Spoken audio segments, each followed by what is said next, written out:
Alam mo kung ano dapat mong gawin para umasenso ka? Una, ayusin mo muna yung mindset mo. Ayusin mo din yung mga taong nakapalibot sa'yo. Ayusin mo yung mga bagay na tingin mo na pwede mong i-improve pa sa sarili mo. Tanggalin mo na yung mga negatibo. Tanggalin mo yung mga habit na hindi mo ikakaunlad. Halimbawa na lang yung kung ikaw ay mahilig manood ng TV, mahilig ka manood ng mga balita, mahilig ka manood ng mga tulfo, yung may buhay ng may buhay, pinapakailaman mo, iniintindi mo, pinoproblema mo, imbis na wala kang problema, pinoproblema mo pa yung buhay ng may buhay dun sa nagsusumbong sa tulfo. Ang tanong ko sa'yo, yung bang buhay nun ay meron bang maiaambag sa'yo kapag ninamnam mo yung problema na yon? Di ba wala? So, maganda, intindihin mo yung, unahin mo yung sarili mo bago mo intindihin pa yung may buhay ng may buhay.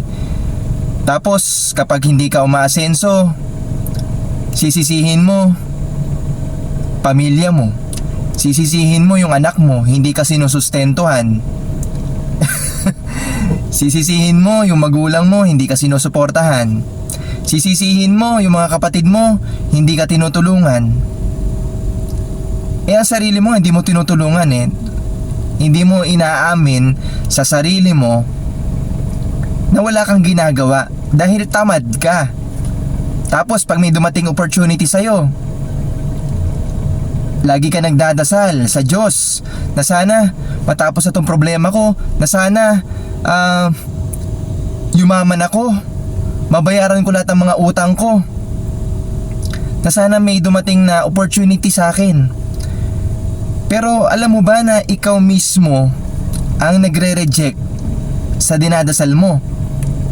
Meron kang kaibigan na nag-alok sa'yo ng isang oportunidad na tingin mo nung nakita mo na siya, na alam mo na magbabago ang buhay mo, hindi mo tinanggap, hindi mo nireject kasi unang papasok sa isip mo, ay, may mga puhunan, ay, may risk, ay, kailangan ko palang baguhin yung sarili ko.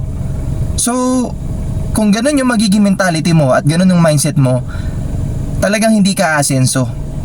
At yung pinapanalangin mo sa Diyos, sa araw-araw na buhay na binibigay sa'yo, ay nire-reject mo rin. So kapag may dumating sa iyong opportunity, merong kaibigan sa iyo na nag-alok sa iyo ng negosyo, nag-alok sa iyo ng magandang oportunidad na pwede mabagong buhay mo, subukan mo.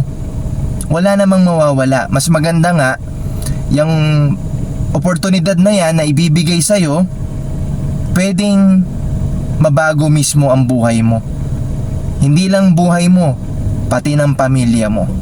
So kailangan baguhin natin kung ano man yung nakaugalian natin, improve natin palagi yung ating mga sarili, at huwag nating isipin pa yung problema ng may problema na hindi mo naman kakilala.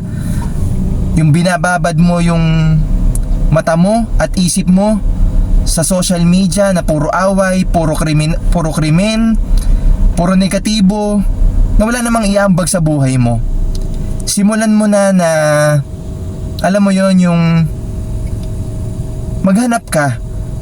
Halimbawa, mag-type ka lang sa YouTube or sa internet ng how to. Tapos isipin mo na, ano ba idudugtong ko dun sa how to na yon?